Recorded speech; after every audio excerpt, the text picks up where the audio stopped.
Welcome back. We are having our third conversation for the morning, and it's all about fire safety and training.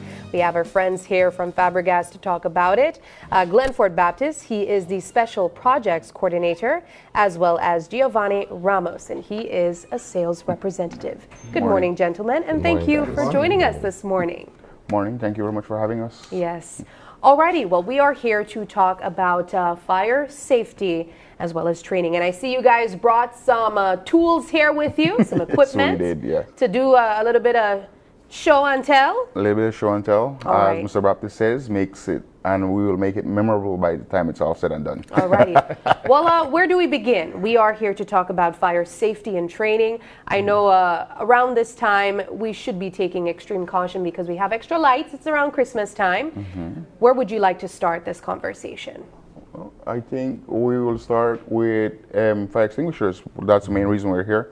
Like you said, we're around the Christmas time. The lights are one of the factors, but we've seen a flux of, an increase in fire-related issues recently from the islands and so forth. So it's very important that we be prepared in such an instance.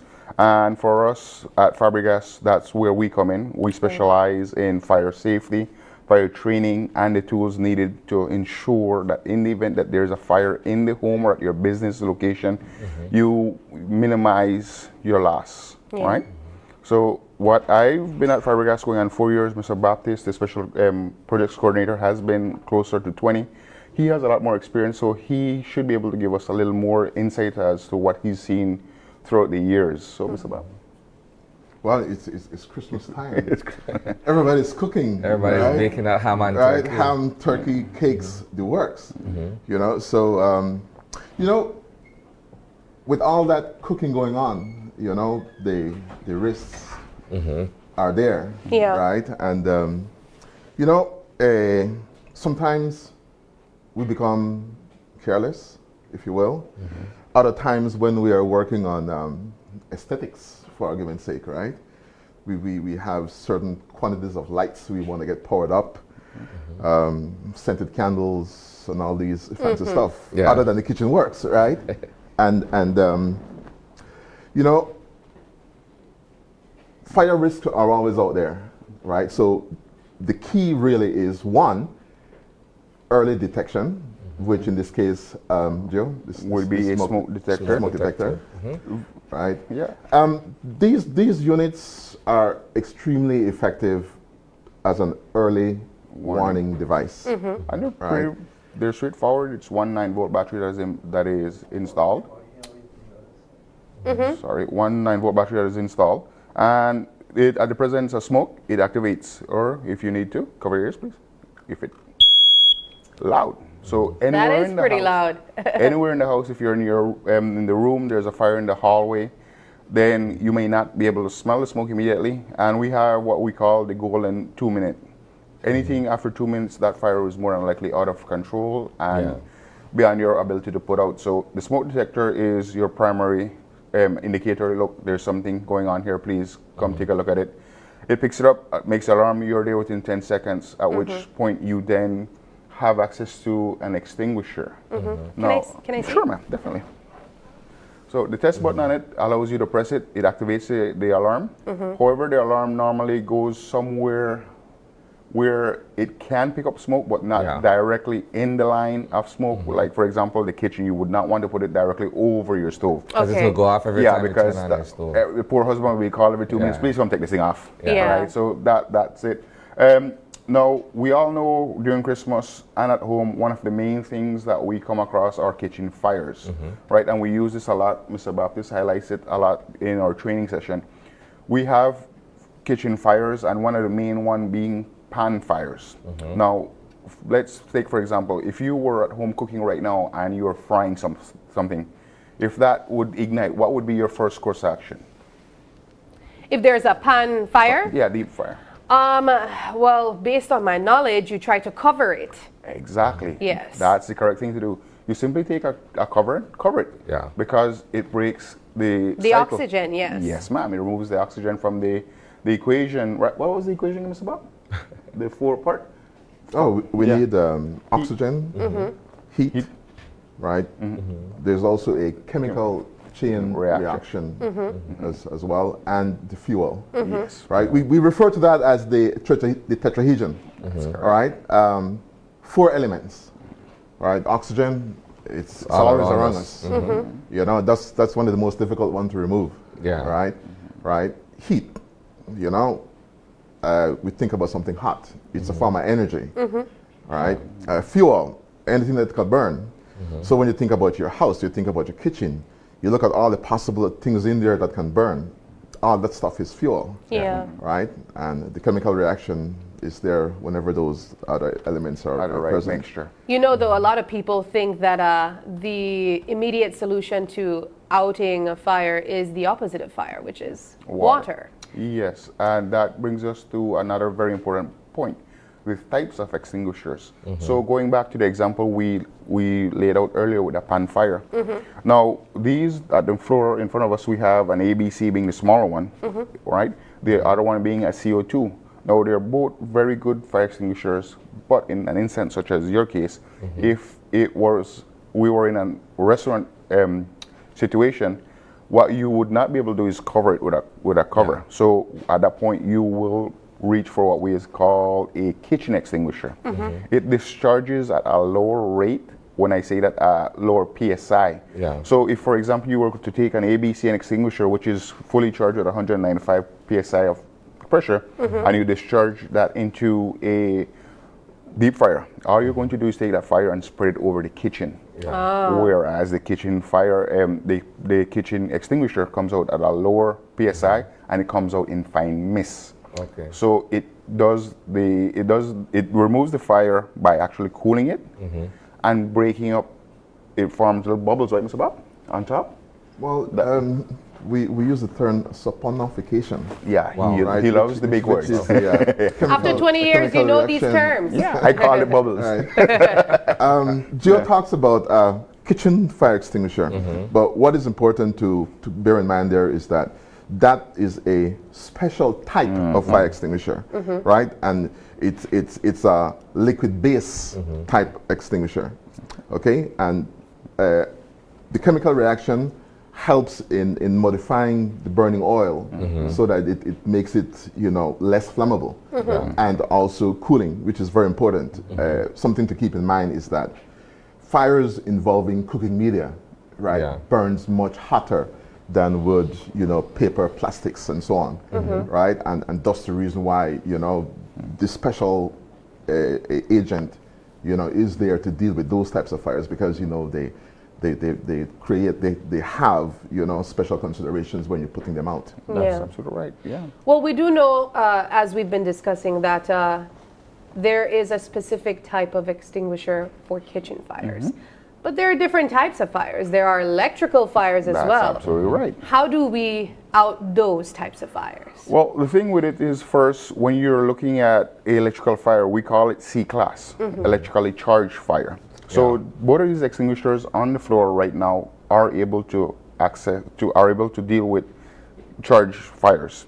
If you would allow me, if you notice on this particular one here, it has A, B, C. Those are 3 different classes of fire. Okay. The C in this instance is charged fire. Okay. Now, well, electrical charge fire. Now, you need to be able to remove the charge from the circuit, because if you have charge running through the circuit, regardless of what you put on that fire, it will reignite. So you need to get your breaker box, you need to take the power supply offline. Then it becomes a fire, ordinary combustible, right? And you fight the fire with that in mind, right? Because the powder in these, some of them are capable of conducting electricity. Okay. So if you do try to fight it with it still being charged, 1, it will reignite. 2, you run the risk of an electrical shock. So discharge, take your main breaker offline, activate your extinguisher, use it similarly as you would with any normal fire, right? So that's one of the issues. Also, you have the identifications on the front. Ordinary combustibles, flammable liquids, charge, as identified by an electrical outlet being on fire. So This is able to do it. That one is also able to do it. The difference between them is that that's dry chemical pump, Yeah, that's the dry chemical. and that is actually CO2 gas. Okay. So once you discharge an ABC powder, what you will have is a lot of residue left behind. You will have cleanup. Like a foam like? Not foam, powder. Okay. Powder. So, Dust, reg- right? yeah, imagine powder, baby powder, you'll have Okay, that. got you. And then you, on the other hand, the CO2, which is a gas, it comes out cold. Once you discharge the extinguisher, you knock that fire down. There's absolutely no cleanup beyond what was burnt. So I like to term it the $5 fire and the $100 fix. Because you, like for example, in a studio like this, let's say for example, my phone catches on fire on this chair and I discharge an ABC. Anything else that has a fan will pull the powder in. Yeah. You may not see damage right away. However, because it is conductive, eventually the circuits will start to short. So you have a larger issue. Yeah. Whereas if you were to use a CO2, you take the fire out. That's it. There's no other damage to anything else within the studio. So again, needs versus requirements. And can I use the CO2 extinguisher for all the fires as well? All the types of fires? No. The CO2 extinguisher is rated, this particular one is rated for B, flammable liquids, fluids, and C, charged electrical fires. Okay. So those are the two classes of fire you can use them for. When you need an extinguisher, we always recommend that you give us a call. We will walk you through a process, figuring your needs and matching you with an extinguisher to best suit your needs. What is the most common or sought after type of extinguisher, particularly for residential use? ABC. ABC extinguishers, because they do everything, like I said, ordinary combustibles, flammable liquids, and charged electrical fire. They are also the most economical line of extinguishers available. Okay. So that is the one I would recommend for a for a residential home. A small 5-pound unit would be suffice, depending on the area of your home. Somewhere easily accessible that you could get to it, your kids could get to it, which brings us to another point. We do offer fire training sessions where we teach you the components of the extinguishers, use of the extinguishers, and other safety information that we deem necessary when it comes to these extinguishers. Yeah. You know, I think one of the points that is also important to mention is that it's also recommended for vehicles to have extinguishers too. Let's talk about that. Absolutely right. Again, the ABC is the go-to. This little 2.5 pounder is what we refer to as a vehicle extinguisher. Yeah. It normally comes with a mounting bracket. We did not bring the mounting bracket in. However, it comes with a mounting bracket, 2 screws, it bolts onto the frame of your vehicle. Okay. Right? So for everyday uses, everyday car use, perfect. Right? If you need something more than a 2.5 pound extinguisher, your car may be in a little more trouble than you are able to deal with. Right. Remember, fire extinguishing, when you're dealing with a fire, safety is paramount. That's the primary goal. You want to be safe. If you're looking at something and you're starting to question, can I safely do this? Leave it. Get out. Let somebody who can. Which brings me to this question, Giovanni. Sure. You have a fire extinguisher at your disposal, whatever class of fire extinguisher it is. How does one safely deploy a fire extinguisher to douse a flame? Perfect. Because a lot of times people get frantic and not at the source of the fire itself. I'll let Mr. Baptist take this part over. All right, let's first look at the vehicle situation, right? Vehicles are packed with stored energy by way of the battery, right? When you look at the battery, you're looking at, say, 700 amps of stored power, right? They go bigger than that, right? Yeah. Trucks, you know, each battery may be carrying 1,200 amps of stored power. So, because you're dealing with stored energy, the principle is the same as per electrical, right? The key rule is you need to disconnect your power supply in order to extinguish a fire. Now, the same goes for your vehicle, right? whenever you find yourself in the unfortunate situation of having a vehicle fire, you need to find a way to get one of those battery poles Yeah. off. Yes. Yes. Now, it's common practice that everyone who has a vehicle has both poles tight, right? You can't take them off unless you get a tool, right? Now, why? There's also the rule that says don't Like have about the road, so every time you hit a pothole, it charts, it comes off. So people just automatically say, "Well, I'll let me fasten that as best as as I tight can. as possible." Sorry. Yeah, no, that's fine. That's fine. That's the Belize experience. Yeah. Right. Yeah. But my caution is always to have some mechanism in place where you can disconnect the power supply. Right. The old faithful is go there and use your hand and Manually turn it off. From there, exactly. But there are creative mechanisms on battery poles that you can install on battery poles. Right? That allows you to do just that. Right? For the bigger commercial vehicles, we normally have an isolating switch. Yeah. Right? Before you can start your car, the trucks or whatever, there's an isolating switch that you got to turn off and on. Right? And it's key. Yeah. Right? So, but if Now, you were talking about how do we extinguish a fire. safely Alright. use an extinguisher. Common practice, first of all, let's remember PASS. P-A-S-S. It's an acronym that we teach, Yeah. right? P is pull the pin. Show them the pin. Pin. Pull the pin. So let's not use this one because this is a powder. Don't want to accidentally discharge that in here. Okay. We can use this one. Okay, Robert, this is carbon dioxide, and we refer to this as a clean agent. Basically, what would happen is that the unit would extinguish the fire, and basically there is no mess to clean up. Yeah. Versus your ABC, that you will have major mess to So clean up. that's it. Powder up the whole Wait. studio. Yes. That's You it. look like you just twisted it. That's it. Okay. Yeah, because this is a safety tamper seal, we call it. These can be broken by your child. Okay. They're Right. designed that way. That way. Okay. So you simply twist, pull. Yeah. It's safe, don't worry. That's the P part. But pull, then you aim your nozzle. Aim at the base. The base is the lowest part of the fire you can see. Okay. Squeeze. Well, the base important. Squeeze that way. I'm not squeezing, The don't base, worry, you're the safe. base is also where all of the chemical reaction is taking place. Yeah. Okay. Right, and the base is where the fire, the fire is alive and it's going.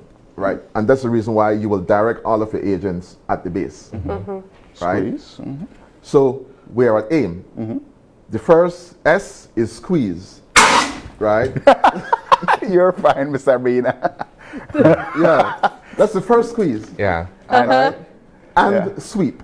And Ideally, you want to Sweep is create the- a blanket over the fire area using the chemical. If we're gonna squeeze again, I think no, I'm not squeezing. And if you notice, it leaves absolutely no damage any at Yeah. all. So the producer is I'll asking do you guys- if you can I'll squeeze do you on guys the a ground. favor. Wait, you're Now I Right. know what to hear. pull. Right. So, right. But Don't. that way. No, I'm just showing you. The producer. Well, we want to see it on the That camera, camera too. way. All right. So This there we one. go. This is your sweeping motion here. All right. cold. It's at That's the base. beautiful. It's Right. cool. Yes. Now that is the action you want to take when you're Yeah. using a fire Okay. extinguisher, right? Because that is the effective way of knocking it down. Okay. Remember, your extinguisher has a limited capacity, right? You don't want to use it all and the fire is still going. Yeah. Yeah. That's absolutely right. So the sweeping is important because that's going to cover the area, and hopefully you get it done. Wow. Guys, this was This is a amazing. clean agent, so there's no mess. No mess Yes. at all to clean. And All right. it goes back Yes. to what we were speaking about earlier. Fireless fire. This is fireless also very fix. cool.